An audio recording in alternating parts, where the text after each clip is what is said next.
자, 우리는 이렇게 엄정한 법 집행을 통해서 이제 체포, 구속 이런 단계로 가고 이제 헌재 탄핵 심판, 파면 결정 여부가 남아 있는 그런 상태고 또 형사적으로는 검찰의 수사, 기소 이후에도 계속된 수사가 진행 중에 있습니다. 그런데 저희가 이렇게 엄정한 법 집행에 의해서 처리를 하고 있는 동안에도 역시나 정치로 또 정무적인 어떤 판단, 일로 계속 대응을 하는 집단과 그 정점에 내란 숙의 윤석열 씨가 있습니다. 윤석열 과연 구치소에서 어떤 일을 하고 있는지 영상 한번 보시고 설 메시지 등 영상 한번 보시고 가시겠습니다.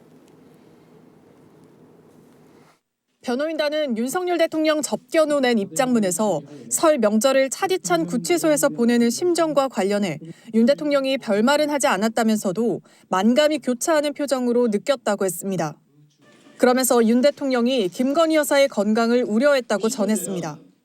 윤 대통령이 최근 김 여사의 건강 상태가 별로 좋지 않았다며 15일 관저를 떠나온 이후 얼굴을 한 번도 보지 못했고 볼 수 없었는데 걱정된다고 했던 겁니다.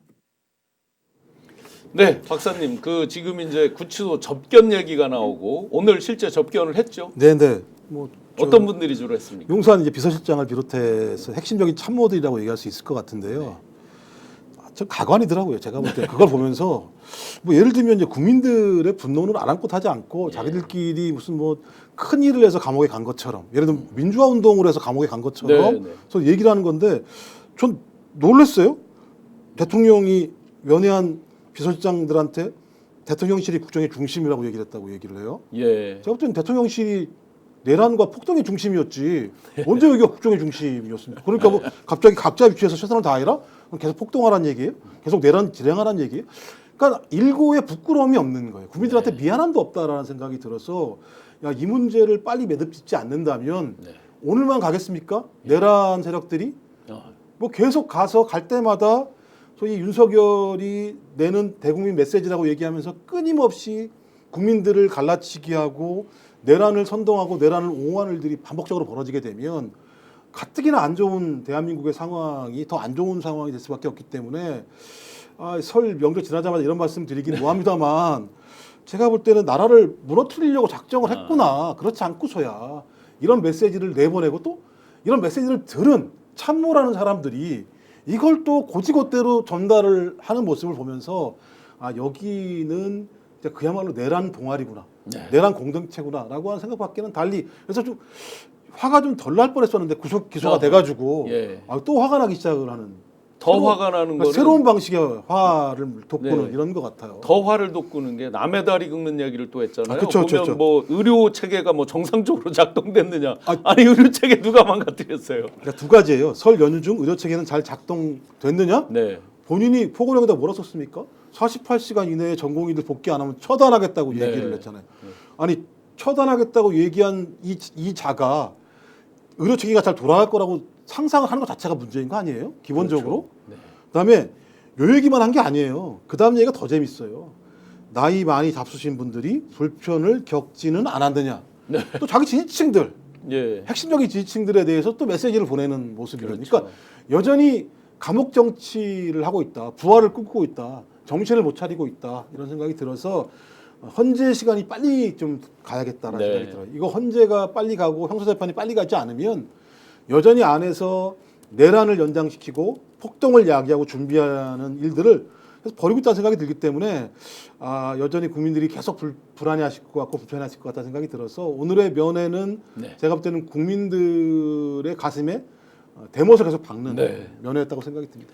행정관님 하나 궁금한 게 있습니다. 이 접견 정치를 하는데요. 오늘 우르르 갔습니다. 그러면 제가 궁금해요. 저도 이제 구치소나 교도소에 면회를 이렇게 지인분들 해봤는데 실제로 이렇게 우르르 가는 경우가 있는지 그 다음에 접견 시간을 제한하는 건 어떻게 되는지 또 한 가지가 제가 제일 궁금한 건 보통은 변호사는 녹취를 안 하고 나머지는 다 녹취도 하고 그 기록을 다 해야 되잖아요. 과연 오늘 면에서는 어땠을지 왜 제가 궁금하냐면 증거인멸. 그러니까요. 지금 보통 그 교정 당국에서 이야기하는 것은 원래 접견을 가면은 30분 이내의 시간을 접견하게 돼 있는데 서울구치소에는 워낙 거물급들이 많습니다. 그렇기 때문에 평일날 그 접견 시간은 제가 알기로는 10분에서 15분. 네. 창살과 유리망을 사이에 두고 녹음을 하면서 그 접견을 하거든요.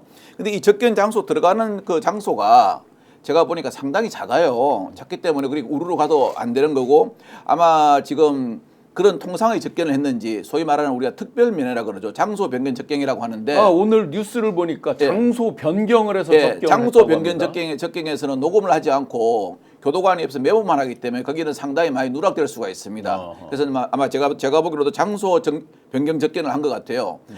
그런데 저는 더 궁금한 거는요. 연휴 기간에 모 의원하고 전부 다 거의 서울구치소로 갔지 않습니까? 예. 서울구치소 접견 안 되는지 뻔히 아는데 거기 간 이유가 뭘까요? 저는 그 양반들 정말 윤통을 접견하러 간 게 아니고 쇼하러 간 거 아닌가 하는 생각이 들어요. 그리고 오늘 접견 간 분 그래요. 정진석 비서실장, 홍철호 수석은 그때 당시에 12월 3일 날 그걸 알았다 그러죠. 네, 김주현 씨도 있습니다. 예, 그렇고. 네.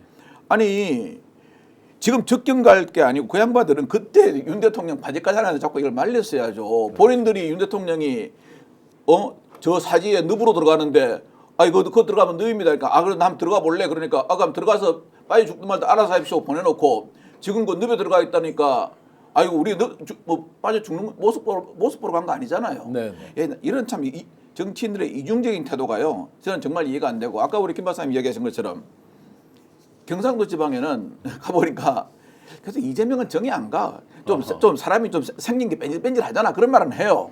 그런 말을 하는데 공통적으로 나오는 말이 윤통 보고 지금 예. 윤통이 계속 메시지를 밖으로 내면서 소위 말하는 메시지 정치를 하고 있잖아요. 예. 참 철딱서니가 없다 그래요. 아.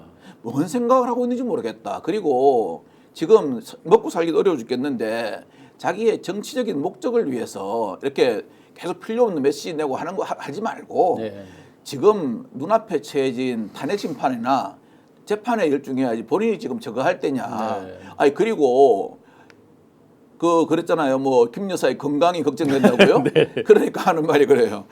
그러면 대한민국의 구치소에 교도소에 있는 사람을 전부 다 가족 걱정인데 걱정 안 하는 사람은 누가 있냐. 네. 마치 걱정하는 게 진짜 걱정하는 것처럼 이야기한다. 그런데 이제 어르신들 하는 말이 진짜 걱정은 하고 그러더라고요. 네. 이 대목에서 이제 명태균 씨가 소환되지 않을 수가 없습니다. 그렇죠. 5세 어린애한테 총을 채워줬다. 그렇죠. 장림구사. 딱 이제 그 지경인데